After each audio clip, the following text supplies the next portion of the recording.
Guys সকলোকে মোৰ mini ব্লগলৈ স্বাগতম জনাইছোঁ। তো গাইজ এতিয়া আমি বিয়া খাবলৈ যাওঁ। তো বিয়া হ'ল আমাৰ সকলোৰে পৰিচিত চিনাকি আমাৰ হেলেনা স্বৰ্গীয়াৰী বাইদেউ। এতিয়া আমি গৈ আছোঁ।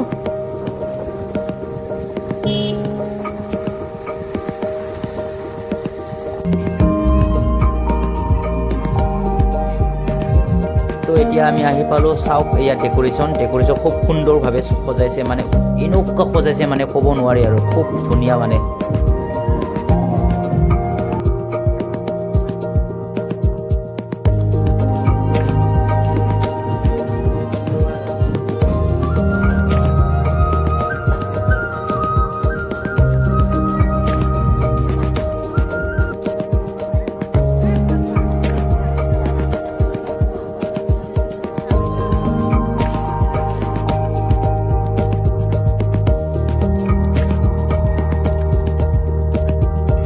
কইনাক অকণমান দেখুৱাইছোঁ আপোনালোকক। এইটো হ'ল আমাৰ বাইদেউ হেলেনা স্বৰ্গীয়াৰী।